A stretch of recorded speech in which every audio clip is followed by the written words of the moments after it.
Dernière minute, Samuel Eto'o tacle violemment Paul Biya et son régime. Pour plus de détails après le générique.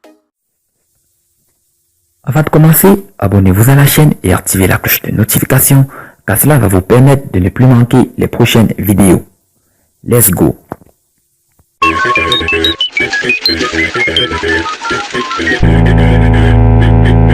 Eto'o fils lors d'un séminaire de la FECAFOU. Samuel Eto'o est très furieux contre le régime de Paul Biya. Il a fait savoir lors d'une rencontre avec les hommes et femmes de médias. Il accuse certains membres de l'administration d'avoir bloqué plus d'un demi-milliard destiné au club. Le président de la Fédération camerounaise de football, Samuel Eto'o fils, s'est adressé aux hommes et femmes de médias lors du séminaire organisé par la FECAFOU ce lundi. Au cours de cette rencontre, il n'est pas passé par 4 chemins pour fustiger, sans les citer, certains membres du gouvernement qu'il accuse d'avoir bloqué de l'argent octroyé par Paul Biya au club camerounais. C'est une déclaration qui fait couler beaucoup d'encre et de salive. Samuel Eto'o, connu comme quelqu'un qui n'a pas la langue dans la poche, a encore fait une sortie ce lundi qui suscite les débats. Il accuse certains collaborateurs du président de la République d'avoir retenu la somme de 560 millions de francs CFA que Paul Biya a instruit d'octroyer à la FECAFOU pour les clubs. Sur haute instruction du chef de l'État, décision a été prise d'octroyer 560 millions de francs CFA à la FECAFOU pour les clubs, mais jusqu'au moment, lundi 27 juin 2022, où je m'adresse à vous, cet argent reste bloqué par quelques forces obscures tapies dans les méandres de notre haute administration, a-t-il martelé lors du séminaire. Cette sortie a suscité beaucoup des réactions sur les réseaux sociaux, chacun faisant son commentaire.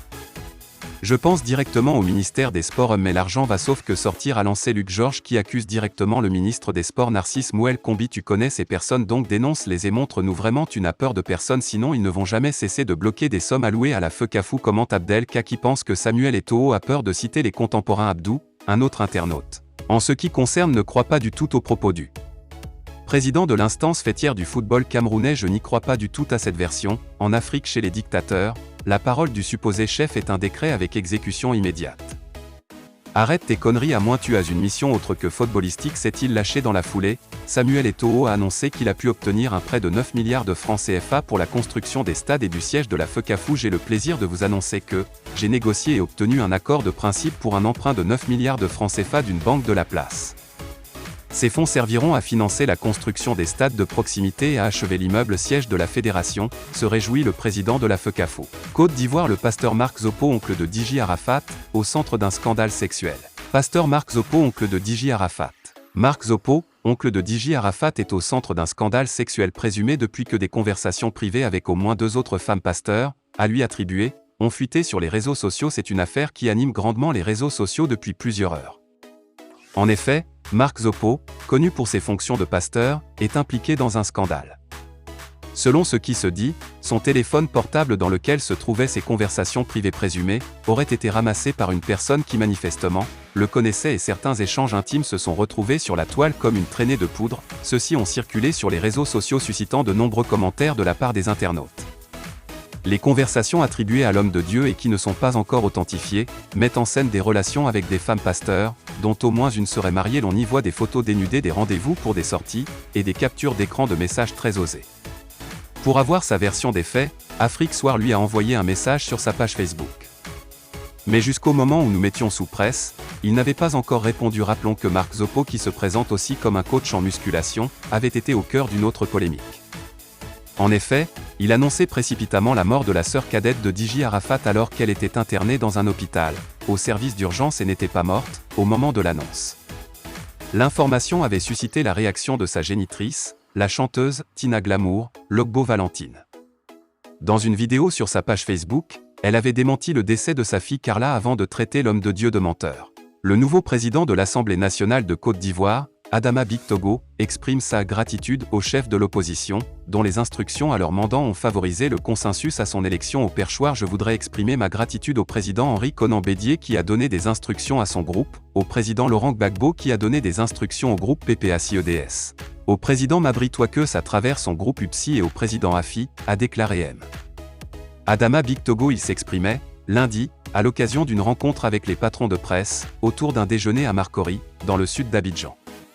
Il a traduit sa reconnaissance aux patrons de presse, pour leur implication dans son élection consensuelle au perchoir. Le président de l'Assemblée nationale a expliqué l'importance du consensus à l'Assemblée, ce qui, précise-t-il, n'est pas un frein au débat contradictoire. Il a également dit merci à sa famille politique, avec à sa tête le président Alassane Ouattara qui l'a mis en mission. J'ai toujours respecté les journalistes. J'ai toujours respecté vos écrits parce que les écrits naissent d'un contexte, d'une bonne information ou d'une désinformation. Je crois que notre pays a besoin de vous, et c'est avec vous que les bons qualitatifs doivent se faire, a-t-il affirmé. Si vous n'êtes pas là pour nous interpeller à partir d'analyses objectives, nées d'informations vérifiées, les gouvernants peuvent à un moment donné avoir le sentiment que tout ce qui est entrepris est forcément juste et bon, a-t-il ajouté. Il a exhorté les journalistes à rester justes objectifs.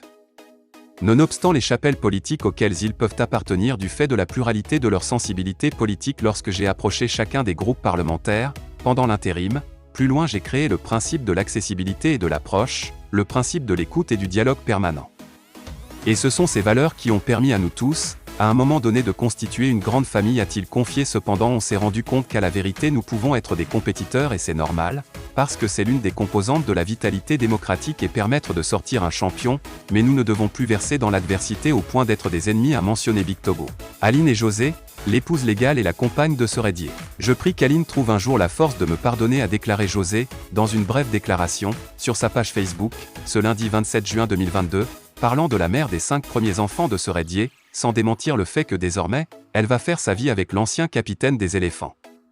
Elle entend ainsi mettre un terme aux vives critiques dont elle est victime, depuis que Seredier a décidé d'officialiser leur union jusque-là secrète. À mes fans, à ma nation, à ma communauté, l'erreur est humaine et le pardon divin. Depuis quelques jours, vous êtes nombreux à réagir à une série d'informations mais également de spéculations impliquant, malheureusement, ma vie privée. Je suis une artiste qui devrait faire l'actualité, par la qualité de sa carrière musicale et servir de modèle aux plus jeunes. La vérité est que j'ai suivi mon cœur. Je ne suis qu'un être humain. José, Aline et Seredier, je présente mes sincères excuses et demande humblement pardon à celles et ceux que mes attitudes ont blessés et choqués.